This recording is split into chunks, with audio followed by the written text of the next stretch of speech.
when I was doing everything I was doing, like I said to Mumsy was always super supportive as well, you know, like even when I was cycling from Coulson to London, she was like, look son, like here's a tenner. But for my pride, my integrity, I couldn't take that, you know what I mean? Because this is my journey, like I had to do this thing. But I was also I'll say the entrepreneurial spirit was still inside of me as well from early. So like I had my own FBA business at 16. Okay. So I was selling secondhand books on Amazon. Yeah. My dad was doing it at like a 10 times scale compared to me. But yeah, I had this machine called a Neato scan. I'll go to charity shops, scan the thing, it'll do a little sound, and it'll tell me that this is worth £1.50 on Amazon, 50p in the shop, innit? So then I did that for like a 2-week period before I just got super lazy with it.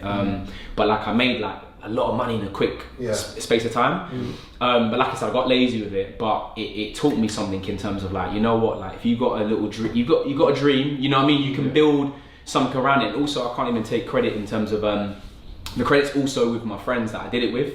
Like if you understand, like Javan, for example, say like his family setup is like it's crazy. Like I bet his uncle. The Wades are Which uncle? I think it's the one that's in the church. I can't remember David or Uncle Dennis. I think it's Dennis. Dennis, yeah. So Dennis managed us. Okay, yes. Dennis was our manager. It was first and foremost it was Javan's dad, but unfortunately, tragically, he passed away. God, rest in peace to Uncle Derek. But Uncle Dennis then took over from, you know what I mean? And then like learning from him. Yeah.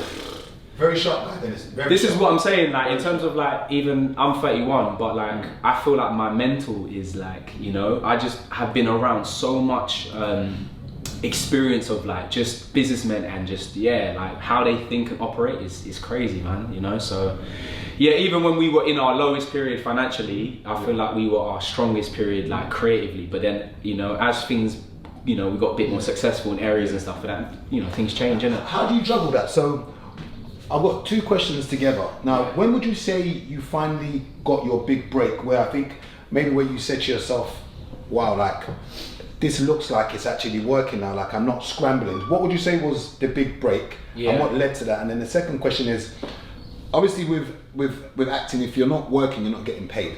And a lot of people are going to be watching this saying, look, I want to get into the acting field. Yeah. Is it strictly acting you do now, or is there other streams of income which you have to supplement the acting when you don't have a gig?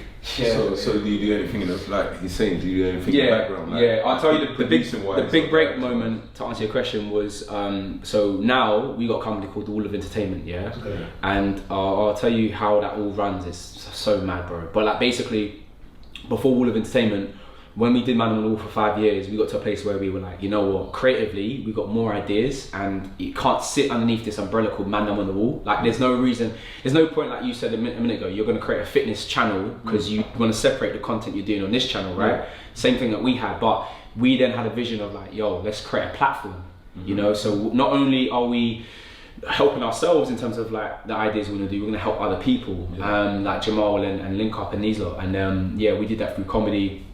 And we started to like, we changed everything in terms of branding, but we basically was on this program on Facebook that started to monetize, and it was monetizing so much better than YouTube was. And then we quickly were building a business off the back of Facebook where we were making like 30k per month, from the business. Do what? Like content, just putting content on there. So basically, like we were at the same time era as like the Uni Lads and Lab Bibles. Ah, okay. So we were like mixing with that crowd of like social meme content. Yeah. So it was the early days of like, you see a viral clip, you put it on a meme page, quote unquote, right? But like.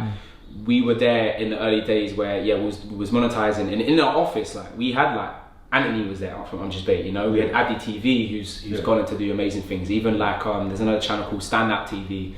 Harry used to work for us, So like like a lot of the scene now that you see of people from this like the core energy of this thing in it. But in terms of the break, that was where I was like, hallelujah, like finally, because I was always like, God, if you can just like give man travel money and I can eat. How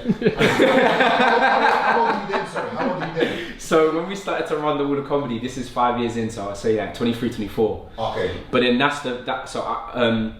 we fell into it, and then we became CEOs of a business, and then very quickly in like 12 months after launching the Wall of Comedy, we had a team of like say 25-30 people in an office in central London. 23 at this time? 23 at this time, yeah, in an office in central London, and we were just like creating content. So we used the money that we was making from Facebook, we built a production team, we built a social media team, and then what we'll do is then we found like other content creators in the space. You know, Philly was a part of that journey, so we saw him. We made a show called Questions that he was doing on the street and stuff like that. We then we saw like Chunks before the Beta Squad, they were called the Mandem. We saw Michael Dapper, brought him to the office. Obviously Michael was killing it anyway.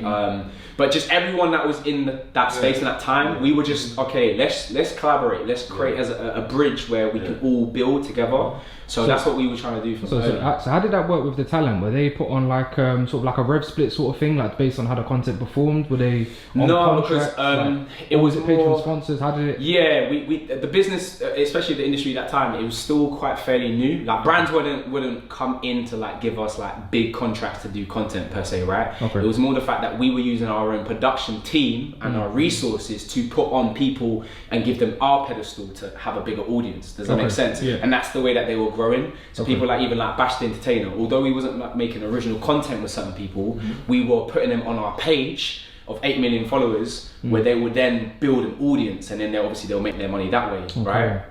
But we actually lost the page and lost the business. I'll tell you that story in a second. But to answer your question about the acting thing, sorry, I know the journey is mad. To answer your question about the acting thing, it's funny because even throughout this whole period of time of building this business and stuff, I've still been acting. Like my credits are like, I've got 35 different projects I've filmed over all these years. But it's just been in peaks and troughs in terms of like making money, losing money, then understanding tax and all of these other bits and pieces basically. And now, I am now focused on creating as many different streams as I can for myself, because I've got a child now, and I've got a family, and it's important for me as a dad to have that provision to look after them, you know what I mean? But what I would say is that up until me having a family, I felt like I was good. And then I'm like, oh wait. One became free.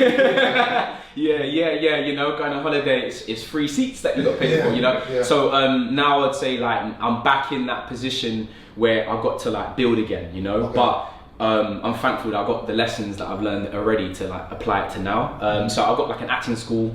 I manage content creators. What am I doing else, man? I'm doing everything. I'm looking to do fitness as well for next year. Yeah, man. Like I feel like even the capacity question is weird, because I agree with you. Like I had a football club with Sace as well, Wall FC. Who's playing against SE Dons and all these man as well. So that was a venture that I was pushing a couple of years ago, but I got burnt out. Like I was fatigued, and I was like, I can't do everything. Yeah, it's got to be like strategic, impactful things basically. Yeah.